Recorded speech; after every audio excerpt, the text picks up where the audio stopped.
والصلاة والسلام على أشرف الأنبياء والمرسلين نبينا محمد وعلى آله وصحبه أجمعين ومن تبعهم بإحسان إلى يوم الدين. أما بعد، السلام عليكم ورحمة الله وبركاته. muna ƙara gode ma Allah tabaraka ta'ala da ya kawo wannan daren na yau, daren 25, wanda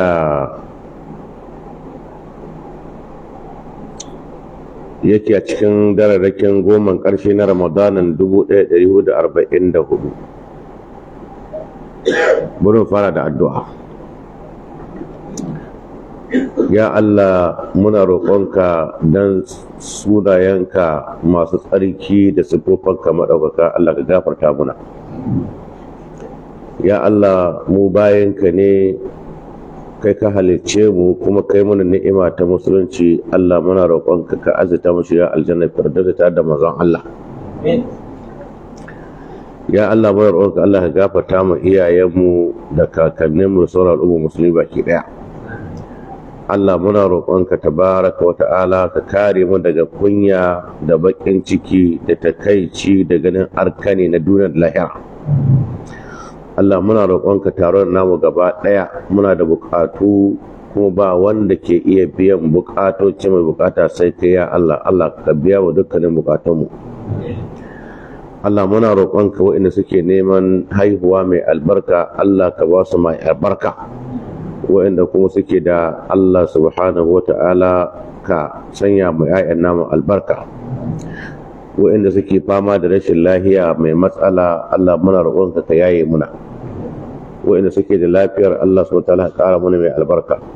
Allah, muna roƙonka ka ba mu zaman lahiya a ƙasarmu, ka shirya da shugabanninmu, ka rayar da Najeriya da jihohinmu. Allah tabaraka ta'ala ka sa shugabanninmu su yi muna abubuwan da suka dace. Allah tabaraka ta'ala ka ba mu shiriya a zuciyarmu da ainihin jikinmu da hankalinmu da kwakwalwarmu. Allah, muna roƙon kare mu daga sharurrukan waɗanda suke maƙiyar Najeriya ne na ciki da na waje.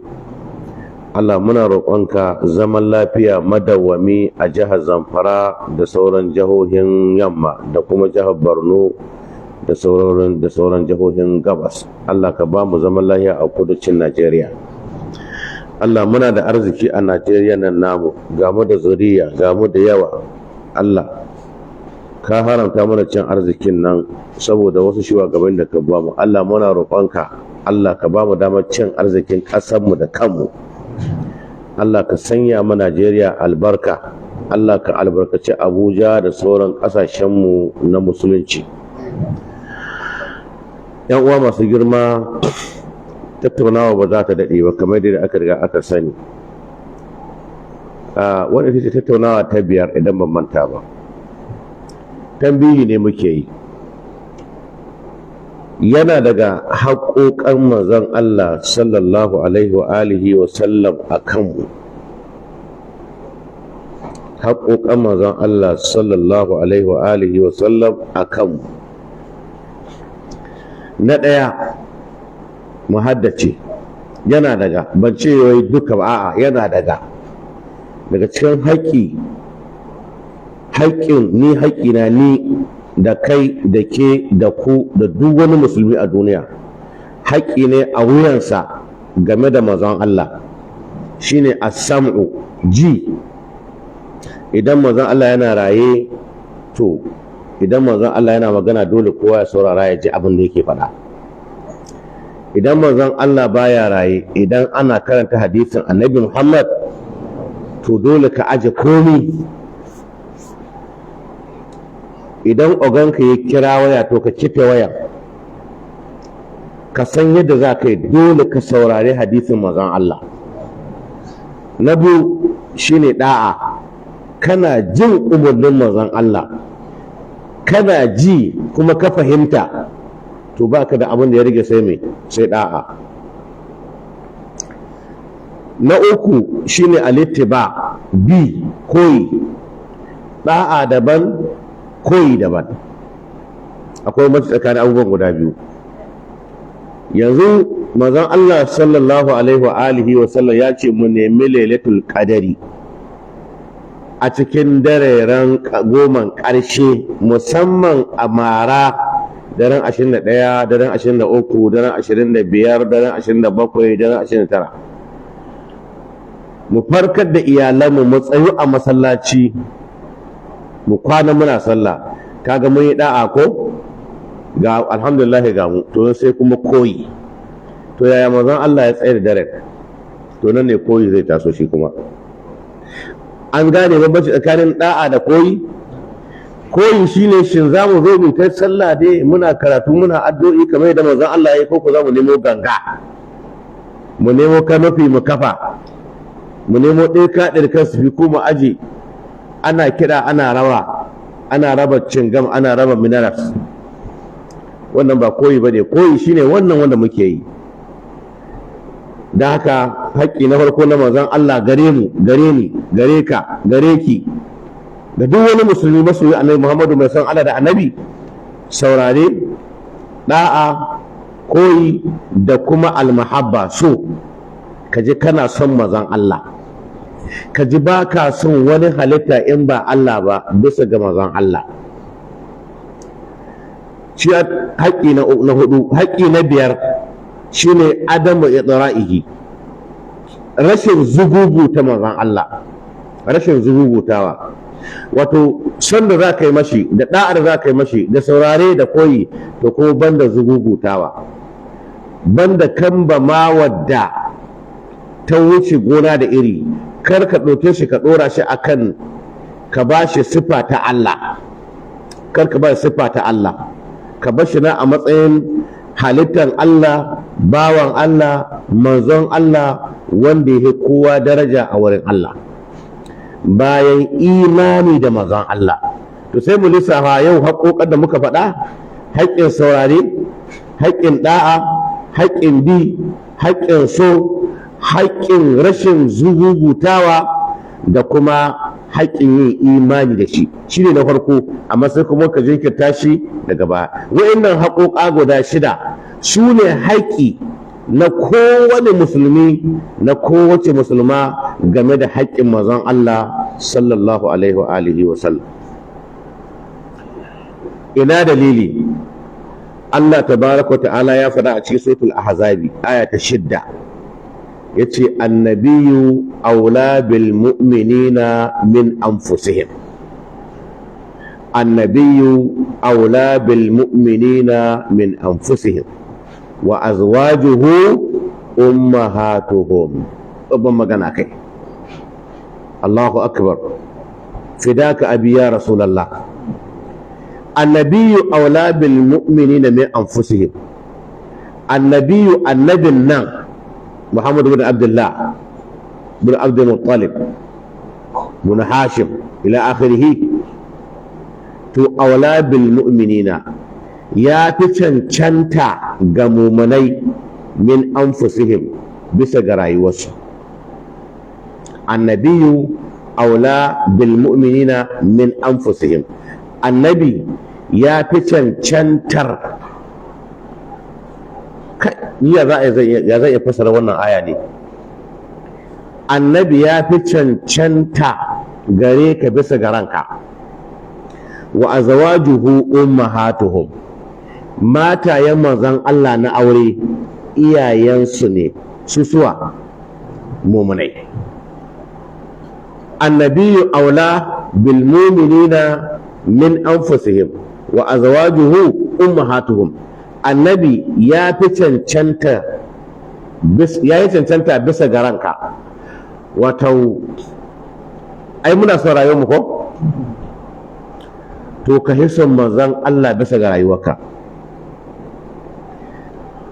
Kana zaɓin abubuwa na rayuwarka, kana zaɓin ya ka samu lafiya, ka tsira idan ka ga wani bala'i ya taso na kisa ko wani abu, to ka fi zaɓin manzon Allah sallallahu alaihi wa alihi wasallam bisa ga rayuwarka. Duk wani mumini gaba ɗaya manzon Allah ya fiye mashi rayuwar shi. Wannan Qur'ani ne, suratul ahzab aya ta 6. Annabiyyu aula bil mu'minina min anfusihim wa azwajuhu ummahatuhum. Matansa iyayensu ne. Sakon da ke ciki a cikin wannan aya a gurguje shine dole duk musulman duniya gaba ɗaya mu ji cewa manzon Allah ya fi rayuwarmu.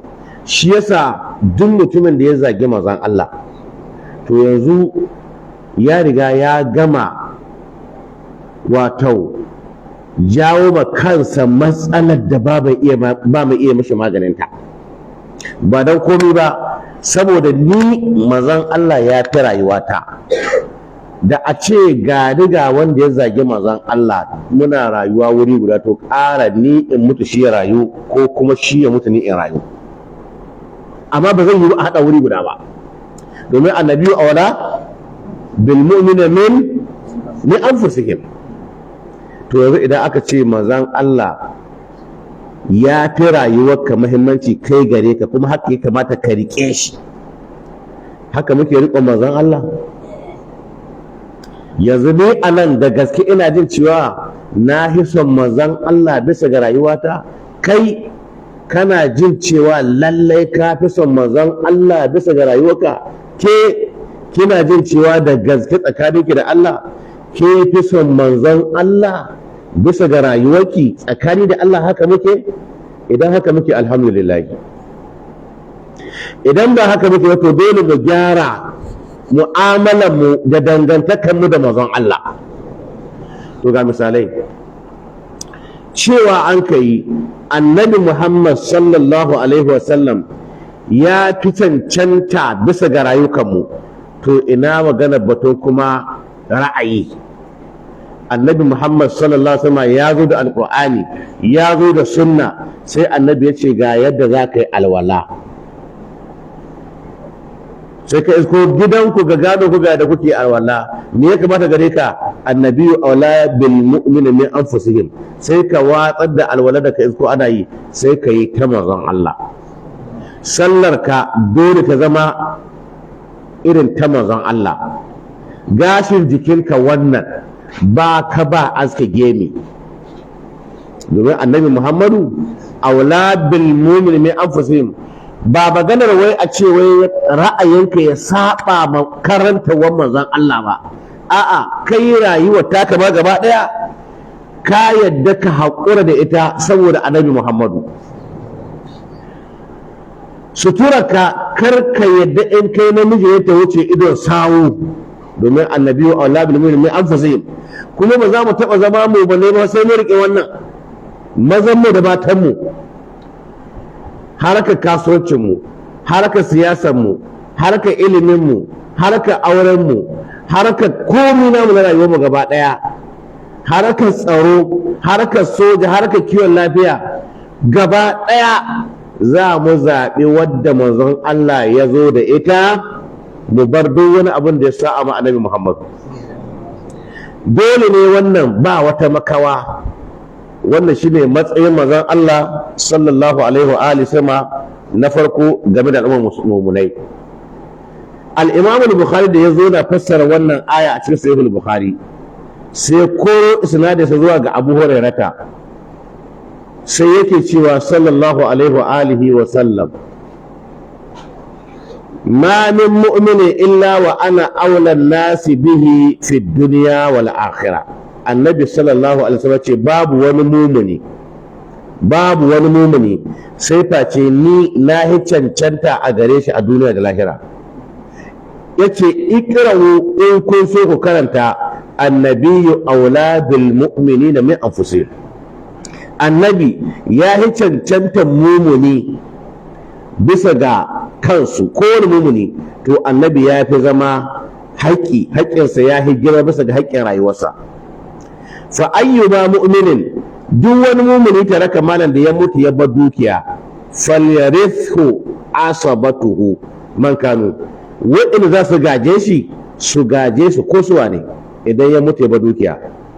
Fa in taraka daina, amma idan ya bar bashi, audu ya an ko ya bar wasu yara liability, yan ƙananan yara ko mata ko wani abu makamancin wannan, falyati ne waɗannan yaran a kattaro su a kawo masu, wa ana maulahu, ni ne majibincinsa, ni zan kula da ainihin wa'innan yaran. Maza Allah kenan sallallahu alaihi wa alihi sama. Idan ka mutu ka bar dukiya to a rabe wa magada, amma idan ka bar matsaloli to manzon Allah ya dauki wannan matsalolin. sallallahu alaihi wa sallam. Annabiyyu aula bil mu'minina min anfusihim wa azwajuhu ummahatuhum. Annabi shi ya cancanta bisa ga rayuwarka, ya cancanta bisa ga rayuwarka kai a gare ka. Matansa gaba daya iyayenmu ne.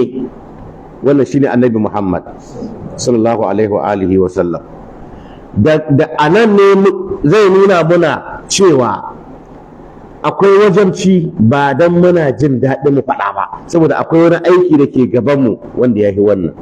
Shine jiya na saurari wani yaro a cikin yara waɗanda suke ainihin ɓangaren sufaye suke ko ɓangaren 'yan ɗariƙu, domin yanzu ba sufanci suke ba ɗariƙa suke. Dan asalin sufanci wanda shike na asali shine kawai ka ga cewa ka tsarkake rayuwarka daga sabon Allah, ka kwazace Allah sauransu.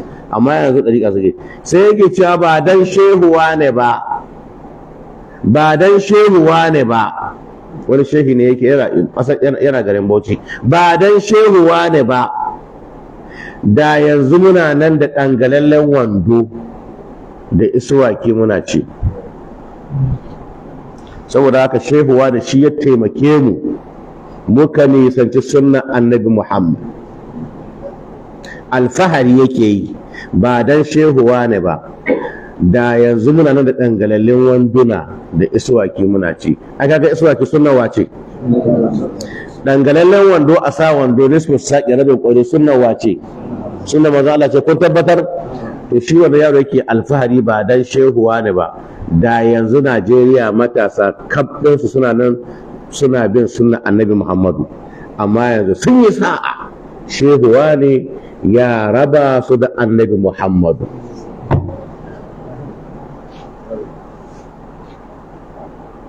tabban lahum inna lillahi wa inna ilaihi raji'un. Wannan yaro Allah ne tabaraka wa ta'ala yasa ya mace shi sai ya faɗi wannan magana, domin abin da ke ƙarƙashin ƙasa kenan.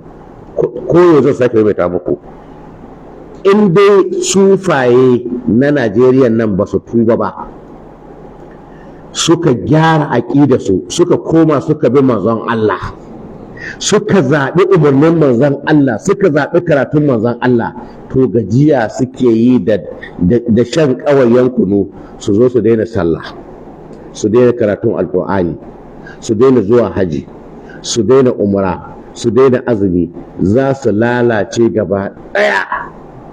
Ƙarshenta dai su ce kowansu Allah ne, domin wannan shine abin da zai faru. Wannan shine ƙarshen lamari. Yan uwa masu girma, saƙunan suna da yawa, amma saboda lokaci ne wanda yake ƙwararre, ba kuma lokaci bane na ainihin tsawaitawa ba, to akwai buƙatar mu tsaya a nan. Amma kafin mu je, bari dan rubuta, bari kasar ga dan kamar yadda tashawu yayi magana cewa ko yana da ilimi, hatta ilimin tasawuf yana da nasa ilimi. In shehu kana gaban ka, ko da Annabi Muhammadu ya bayyana, ka kuskura ka je ka kama Annabi Muhammadu, ranar an fita kai cikin adara kenan. To Allah ko ya sauka.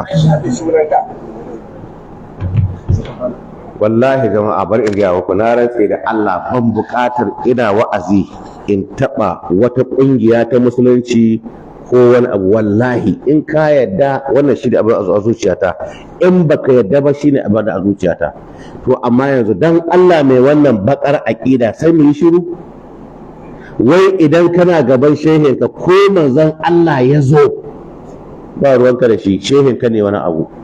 Annabiyyu aula bil mu'minina bi anfusihim wa azwajuhu ummahatuhum. Yazo ina so suke cewa su ne masoya annabi, mu ne makiya annabi in ji su. Kai da ka fifita shehinka bisa ga Annabi Muhammadu. Jama'a Allah ya buna albarka, Allah ya ƙara mana son manzon Allah, Allah ya azurta mu shiga aljannar firdausu kusa ga manzon Allah. Subhanakallahumma bihamdika ashhadu an la ilaha illa anta astaghfiruka wa atubu